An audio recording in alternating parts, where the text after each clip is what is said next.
领土互换，约旦用7000平方公里换沙特6000平方公里，究竟是赚是赔？中东地区一直都是国际上的热点聚集地，但也有一些小透明的国家，比如约旦就是这么一个存在感极低的国家，导致很多人都以为它是一个内陆国家。今天就让我们来了解一下，观看中不要忘记点赞关注。1. 约旦的基本情况。约旦位于阿拉伯半岛的西北部，约旦面积约 8.9 平方公里。约旦邻国中，巴勒斯坦、叙利亚、伊拉克都处于战乱动荡中，大量难民涌入约旦。约旦包含难民在内的人口约1105万。约旦境内多山地与沙漠，山地都分布在西部，占全国面积80%以上的沙漠占据东部和东南部。约旦是世界上水资源最短缺的国家之一，西部山区和河谷降水相对较多，年降水量在380至630毫米之间。东部沙漠区炎热干燥，年降水不足50毫米。约旦主要的资源有20亿吨磷酸盐、40吨钾盐，以及锰矿、铜矿、油矿以及少量天然气。虽然约旦有700亿吨油页岩，但是开发价值比较低。约旦是一个发展中国家，经济依赖侨汇、外援和旅游。约旦农业不发达，限制农业发展的主要因素是水资源短缺。约旦农产品不能自给自足，主粮、蔬果和牛肉基本依赖进口。该国工业基础薄弱，规模较大的工业产业有钾盐、磷酸盐、炼油、化肥、水泥等。旅游业是约旦经济支柱之一，也是主要的外汇来源之一。2023年 GDP 为508.14亿美元。另外，约旦国内劳务输出占比较重。2. 约旦与沙特为什么会同意进行领土交换？约旦曾经属于奥斯曼帝国，一战奥斯曼帝国战败后沦为英国殖民地，二战以后从英国手中独立。1946年才建国的约旦，其国内的土地有80%被沙漠覆盖，年降水量也不过才只有50毫米，发展农业根本就是不可能的。另外，约旦既没有工业基础，又缺乏能源，还失去了英国的经济援助，而国家的发展必需品依赖进口，所以建设亚喀巴湾的海岸线就成了重中之重。但是这段海岸线只有7公里，不仅无法建设大型港口，更无法满足日益增长的进出口货物。而且约旦国内的土地虽然不能发展农业，但是绝对是一个能发展旅游的风水宝地。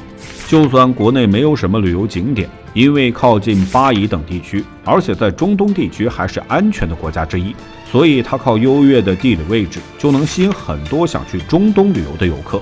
因此，约旦急需将海岸线扩大，于是约旦选择与阿拉伯进行领土交换。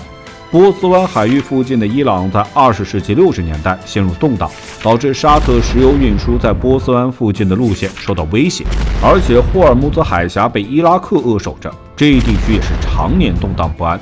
所以沙特为了石油的稳定运输，希望能在北部地区建立一个石油管道。但是这一石油管道想要建成，就必须要经过约旦的亚喀巴港口进行出口，所以沙特就不得不与约旦商议，正好碰上了约旦想要出海口的想法。于是两国在1965年进行了多次协商，达成了领土之间的互换交易。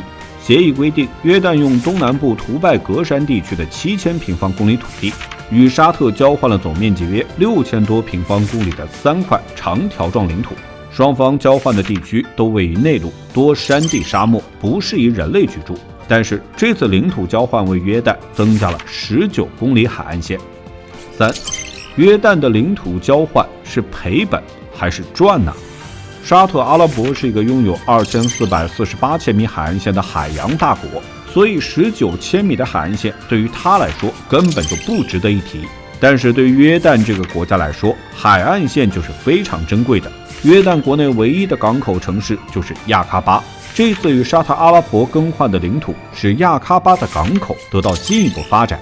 这个港口的地理位置非常优越，不仅连接亚喀巴湾，穿越地朗海峡就能到达红海海域，还能从红海往北航行，通过苏伊士运河，之后就可以到达地中海与欧洲，而且从地中海向西就能到达直布罗陀海峡，穿越这一海峡就能到达太平洋，可以直接前往西欧与美洲地区。另外，从红海还可以南下，通过亚丁湾进入阿拉伯海，继续向东穿越印度洋，最终可以抵达太平洋与附近国家。沙特与约旦的领土在交换之前，亚喀巴湾港口的面积非常狭小，所以其地理价值根本不值一提。但是领土互换之后的亚喀巴，利用自身的地理位置，将港口的规模进一步扩张，还成功地抓住了伊拉克战后重建这一商机。不仅大力地吸引外资，还成为了伊拉克的中转贸易站。因为约旦这一港口的不断发展，不仅成功地成为了阿拉伯地区的贸易中心与度假胜地，还成为了伊拉克市场进出的平板与跳板。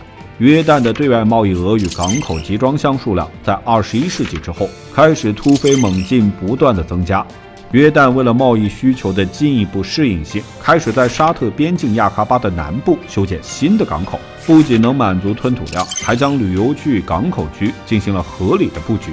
现在约旦经济快速增长的主要因素就是因为亚喀巴。自从国内的海岸线变得长了之后，其经济的发展就在迅速增长。约旦的亚喀巴在2014年的固定航线就已经达到了29条，世界上的港口可以通向多达200多个。另外，深水泊位也增加至22个，能到达2000多万吨以上的货物吞吐量。目前这个港口建设不仅带动当地行业的快速发展，还吸引了不少外来的投资，包括制造业、运输业与旅游业等方面。